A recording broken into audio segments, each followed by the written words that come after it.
1960-2019, 59 ans que notre pays, le Bénin, a acquis son indépendance. Mais alors, quel bilan peut-on faire? Quel bilan sommes-nous en mesure de faire aujourd'hui de la promotion de la protection des droits humains, mais aussi des valeurs démocratiques dans le pays? À mon sens, le Bénin a fait des progrès, c'est vrai. J'en veux pour preuve certaines infrastructures qui désormais existent un peu partout dans le pays. Je veux parler des routes, je veux parler d'un certain nombre d'infrastructures, qu'elles soient sanitaires, qu'elles soient scolaires, etc. Également, je veux parler des efforts au niveau de l'énergie. Parce que oui, nous avons différents droits, vous le savez. Nous avons droit à une meilleure santé. Nous avons donc droit d'aller dans un hôpital quand nous en sentons le besoin, bien que nous n'ayons pas les moyens pour les premiers soins de secours. Mais est-ce que dans nos hôpitaux à la date d'aujourd'hui, un citoyen lambda qui arrive, qui n'a pas les moyens, est-ce qu'il bénéficie forcément des premiers soins de secours comme cela se doit?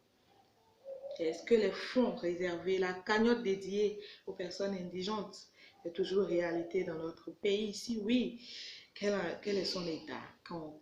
De combien est-ce qu'elle est pourvue cette cagnotte-là et comment est-ce qu'elle est dépensée? Voici autant d'interrogations sur ce volet-là. Mais encore, est-ce que nous avons dans les communautés accès aux centres de santé, aux hôpitaux? Est-ce que nos femmes ne sont toujours pas dans certains milieux amenées à parcourir des dizaines de kilomètres avant de trouver le tout premier hôpital, avant d'accéder au premier centre de santé? Évidemment que oui. Et ça constitue encore des défis pour le pays. Allons maintenant du côté de l'éducation. Il est vrai que les examens de fin d'année de l'année scolaire 2018-2019 ont fait sourire beaucoup de personnes parce que le taux de réussite s'est un peu amélioré, c'est à saluer, mais le système éducatif béninois est-il vraiment celui qu'il nous faut? Pendant longtemps, on a fait ce débat et certains se sont interrogés sur la question. Qu'en est-il? Évidemment, il y a des réformes en cours. Nous espérons que ces réformes seront inclusives parce que c'est ce qui va les améliorer, c'est ce qui fera également de ces réformes des mesures vraiment concrètes et en même temps efficaces sur le terrain. Malheureusement, des enfants sont encore dans des écoles de paille, dans des écoles qui franchement laissent à désirer, laissées à des intempéries. Ces enfants ne peuvent pas aller au cours. Des écoles se retrouvent toujours dans des zones où chaque fois qu'il y a saison pluvieuse, il y a des difficultés à accéder aux salles de cours, il y a des difficultés à accéder même à l'établissement parce qu'il faut braver l'eau, il faut braver un certain nombre de choses. Tout ceci constitue également des défis pour le Bénin. Que dire alors de ces enfants, des enfants du Bénin, des enfants mineurs qui doivent normalement être protégés, des enfants mineurs qui n'ont que leur place à l'école? Que dire de ces enfants que l'on retrouve dans la rue, soit à mendier, soit à vendre, et ce faisant livrés à eux-mêmes, abandonnés à ces personnes-là qui n'ont satisfaction qu'en faisant du mal aux enfants? Que dire de ces enfants-là, donc mineurs, qui sont exposés à moult violations de leurs droits, qui n'ont personne, qui n'arrivent pas à manger, qui sont obligés parfois de se livrer à des actes qui ne les honorent pas, qui n'honorent pas leurs parents, leur famille, qui n'honorent pas la société béninoise et qui n'honorent pas du tout l'État béninois. Mais quand nous parlons de droits humains, quel est vraiment l'état des lieux? Est-ce que les personnes vivant avec handicap en République du Bénin ont vraiment le sentiment que cette nation les porte en tant qu'enfants de ce pays? Je pense que non, parce que quand nous allons dans nos écoles, il n'y a vraiment pas les mesures qu'il faut, il n'y a vraiment pas les matériaux, les matériels qu'il faut pour permettre à ces enfants de pouvoir s'épanouir comme tous les autres enfants. Il suffit de voir nos salles de classe. Combien de salles de classe au niveau de nos écoles ont des systèmes de passage pouvant permettre à ces personnes, à ces enfants vivant avec handicap, surtout avec des handicaps moteurs, de pouvoir accéder facilement aux salles de cours. Il n'y en a pas beaucoup. Pour dire qu'il n'y en a quasiment pas. Il n'y en a quasiment pas. Et vous savez que nos droits, ils sont nombreux, je le disais. Nous avons, en plus de tous ces droits, le droit d'aller à l'école, d'avoir donc une bonne instruction, le droit d'avoir une meilleure santé, le droit donc de se présenter à l'hôpital quand nous nous sentons mal et bien qu'en n'ayant pas les moyens pour les premiers soins de secours, nous avons le droit de nous exprimer, le droit de dire ce que nous pensons, le droit d'interpeller dans les règles de l'art nos dirigeants sur tel ou tel aspect de leur gestion, le droit de pouvoir s'exprimer librement. Quel est-il? Quel est son état aujourd'hui? Ces derniers mois, quelle a été l'évolution de ce droit dans notre pays? Je pense honnêtement, et c'est mon avis, que l'expression libre s'est effritée. L'expression libre n'est plus en bonne santé dans notre pays. Il n'a jamais été, cette expression libre n'a jamais été autant menacée dans notre pays. Et il est important que nous puissions nous lever, que nous puissions faire en sorte que ces droits-là dont nous sommes détenteurs, ces droits que l'État nous doit protéger et que l'État ne doit rien faire pour entraver, que nous puissions jouir de ces droits convenables. Nos droits. Dans beaucoup de communautés, les gens n'ont toujours pas accès à de l'eau potable, bien que des efforts soient faits au quotidien. Alors, Monsieur le Président de la République, Monsieur Patrice Talon, vous avez choisi de diriger le Bénin. Vous avez choisi, vous avez décidé en votre âme et conscience de servir le Bénin, de servir ce peuple qui vous a porté. Je vous demande, avec tout le respect que je vous dois, de revenir en de meilleurs sentiments. Monsieur le Président, je ne doute pas de vos belles et bonnes intentions pour ce pays. Je ne doute pas de vos ambitions nobles pour le développement de ce pays. Mais je voudrais vous dire, Monsieur le Président, qu'à partir du moment où vous avez accepté de prendre cette charge, cette lourde charge, vous devenez le serviteur de chacun d'entre nous. Vous devenez celui-là vers qui chacun d'entre nous doit pouvoir se tourner, quel que soit le mal dont il souffre. Parce que par abus de langage, quelqu'un dira que vous êtes le père de la nation, vous êtes le père de chacun d'entre nous. Alors un bon père de famille, Monsieur le Président, souffrez parfois que certains d'entre vos compatriotes puissent vous interpeller, puissent dire leur ras-le-bol par rapport à un certain nombre de choses. Évidemment, tout le monde ne peut pas être fait du même moule et donc chacun y va selon l'émotion, selon la souffrance qu'il vit au moment T. Cela, je pense, Monsieur le Président, ne doit pas vous faire penser que les populations de ce pays ne vous aiment pas. Je suis convaincue que les Béninois et Béninoises vous aiment parce que vous êtes Béninois, vous êtes un compatriote. Mais simplement, parfois, les gens ont mal dans leur peau, les gens ont mal dans leur chair. Les gens, quand ils souffrent, ils n'ont que de mots. Parfois, ils n'y vont pas de même ordre pour vous dire ou pour dénoncer ce qu'ils souffrent, ce qu'ils vivent. Et je pense que vous devez prendre cela avec beaucoup de patience et beaucoup de courage. Et puis, je voudrais vous dire, Monsieur Patrice Talon, que parfois nous écrivons, nous dénonçons, nous disons des choses. Pas parce que nous ne vous aimons pas, Monsieur le Président. Pas parce que nous avons une dent contre vous, Monsieur le Président, pas du tout. Nous le faisons simplement parce que nous avons le souci de vous amener à bien faire. Nous avons le souci de vous amener à bien diriger le pays.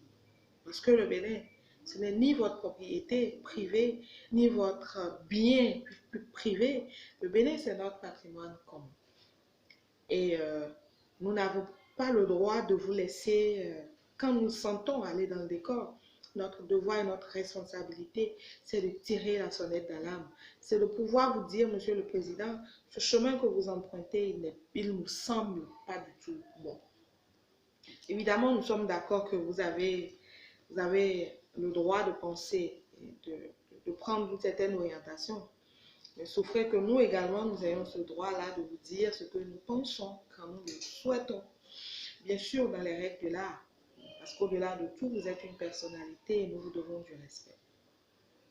Mais Monsieur le Président, je voudrais attirer votre attention sur le fait que les droits humains aujourd'hui dans notre pays, bien que des efforts soient faits, sont de plus en plus menacés.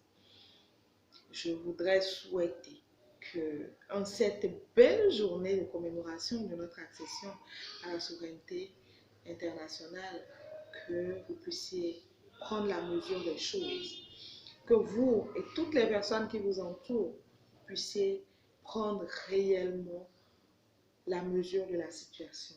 Monsieur le Président, le Bénin ne vit pas en autarcie, vous le savez. Le Bénin vit dans un concert des nations et le Bénin nous donne beaucoup de raisons d'être fiers de lui en tant que pays parce qu'il nous a tout donné. Mais vous savez aussi que les droits humains, nos droits de façon générale et les valeurs démocratiques qui ont été les nôtres depuis 1990 à ce jour, ces valeurs nous sont chères. Et nous avons mal quand parfois nous observons certaines dérives. C'est en cela que je voudrais vous dire ce matin, Monsieur le Président, Patrice Talon, mon cher Président, je voudrais vous dire que vous avez suscité un espoir au niveau de la majorité de la population en venant en 2016 au pouvoir. Aujourd'hui, le pouvoir d'achat se fragilise de jour en jour. Bien sûr, des promesses sont faites, mais Monsieur le Président, je pense que l'heure a sonné pour que vous puissiez revenir en de meilleurs sentiments sur un certain nombre de choses. Monsieur Patrice Talon, les Béninoises et Béninois espèrent encore en vous. Ils veulent croire en vous, et moi en premier. Parce qu'au-delà de tout, vous êtes un enfant de ce pays et je pense fortement que votre souci, c'est de faire du bien pour ce peuple. Alors, Monsieur le Président, je voudrais vous demander de ramener ce peuple à l'unité. Je voudrais vous demander de mettre tout en œuvre pour que l'unité nationale soit préservée. Que les valeurs démocratiques qui jadis étaient les nôtres puissent être restaurées. Que nos droits par ricochet soient préservés.